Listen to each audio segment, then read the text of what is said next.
దివ్యాంగుల పెన్షన్స్ లో 3,000 నుంచి 6,000 చేశాము, 5,000 నుంచి 15,000 చేశాము. అయితే గత ప్రభుత్వం ఏర్పడిన కొద్ది రోజుల్లోనే కోనసీమ జిల్లాలో అలాగే కడప జిల్లాలో కలెక్టర్కి వచ్చినటువంటి ఫిర్యాదుల మేరకు అక్కడ ఉన్నటువంటి కలెక్టర్స్ వెరిఫికేషన్ చేయగా గత గవర్నమెంట్ లో చాలా బోగస్ డిజేబిలిటీ సర్టిఫికేట్స్ ఇష్యూ చేశారని, దానివల్ల అనర్హులు చాలా మంది డిజేబిలిటీ పెన్షన్స్ తీసుకుంటున్నారనే విషయం వెలుగులోకి వచ్చింది. అప్పుడు గౌరవ ముఖ్యమంత్రి గారు ఇది ఎంతవరకు కరెక్ట్ అన్నది ఒక విశ్లేషణ చేయమంటే, వికలాంగుల పెన్షన్ గత 5 సంవత్సరాల్లో సుమారు 2,07,000 మంది కొత్త మందికి ఇవ్వడం జరిగింది. అంతకు ముందు ఉన్నటువంటి నెంబరు 6 లక్షలు. 15 సంవత్సరాలుగా 6 లక్షలు ఉంటే కేవలం 5 సంవత్సరాల్లోనే 2,10,000-7,000 పెన్షన్స్ కొత్తగా ఇవ్వడం జరిగింది. ఎందుకు అలాగే ఇవ్వడం జరిగింది అనేది విశ్లేషణ చేయగా, చాలా అనర్హులకి గత పరిపాలనలో అనర్హులకి చాలా మందికి పెన్షన్స్, వికలాంగుల పెన్షన్ సర్టిఫికేట్స్ ఇవ్వడం జరిగింది అనేది వెలుగులోకి రాగా, మేము మొత్తం అన్ని సర్టిఫికేట్స్ ని కూడా వెరిఫై చేయమని గౌరవ ముఖ్యమంత్రి గారు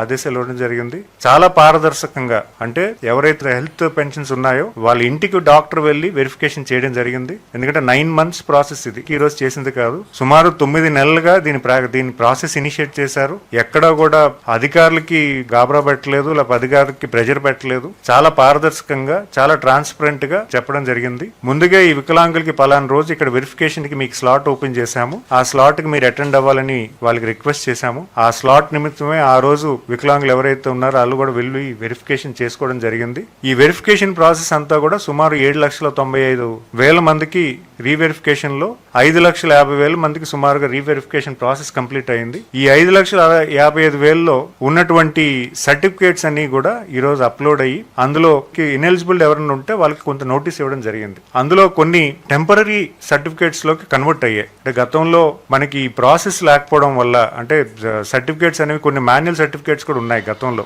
యాక్చువల్ గా డిజేబిలిటీ యాక్ట్ అనేది 2016లో వచ్చింది. అది అంతకు ముందు ఉన్నటువంటివన్నీ కూడా manual certificates. So manual certificates అన్ని కూడా కొన్ని టెంపరరీ సర్టిఫికేట్స్ కింద కన్వర్ట్ అవ్వడం జరిగింది. కానీ వాళ్ళకి ఎలిజిబిలిటీ ఉంటే మాత్రం, వాళ్ళకి 40% కన్నా ఎక్కువ ఉంటే మాత్రం వాళ్ళకి కూడా అర్హుల్లో కలపమని చెప్పి మన గౌరవ ముఖ్యమంత్రి గారు నిన్న మాకు అందరికీ కూడా ఆదేశాలు ఇవ్వడం జరిగింది. సో వాళ్ళు కూడా కన్సిడరేషన్ చేస్తూ రేపు పెన్షన్ వాళ్ళకి ఆగకుండా చేయడానికి కూడా మేము కార్యాచరణ చేస్తున్నాము.